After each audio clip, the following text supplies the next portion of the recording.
यानंतर अतिशय धक्कादायक अशी बातमी आहे। भटक्या कुत्र्यांनी एका महिलेचा जीव घेतलाय। भटक्या कुत्र्यांच्या दहशतीचा मुद्दा त्यामुळे पुन्हा एकदा समोर आला आहे। चाकणमध्ये भटक्या कुत्र्यांच्या कळपाने महिलेवर हल्ला केला आणि भटक्या कुत्र्यांनी महिलेच्या शरीराचे इतके लचके तोडले की पुढच्या 15 मिनिटात त्यांचा मृत्यू झाला। चाकणच्या स्पार्क मिंटा कंपनीमध्ये शोभा वाघमारे या कामाला होत्या। मध्यरात्री 2च्या सुमारास त्या आंबेठाण चौकातील उड्डाण पुलाखालून घराकडे निघाल्या होत्या। रात्रीच्या वेळी रस्ता सामसूम होता। शोभा वाघमारे घरी एकट्याच निघाल्या होत्या।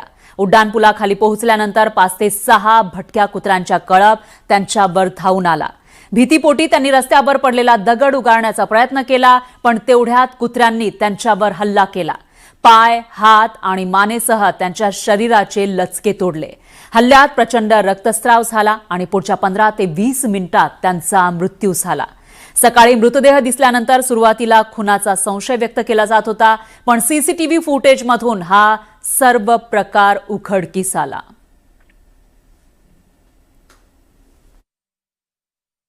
दहशत म्हणायला गेलं तर खूपच आता कुत्र्याला बघून सुद्धा भीती वाटते। म्हणजे आजपासून 1 महिन्यापूर्वी असंच एक कुत्रा आलतं, त्याने जवळजवळ इथं एकाला चावलं, इकडनं भाग्यदार सोसायटीमध्ये एकाला चावलं, गावात जाऊन भरपूर लोकांना चावलं।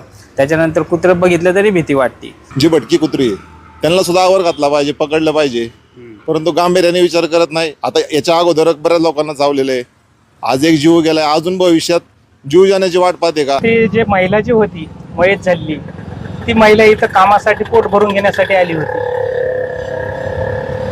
पोट भरून येते वेळेस कोणत्या तरी खाजगी कामावरून घराकडे जाते वेळेस त्याच्यावर कुत्र्याने हल्ला केला आणि ती मयत झाली।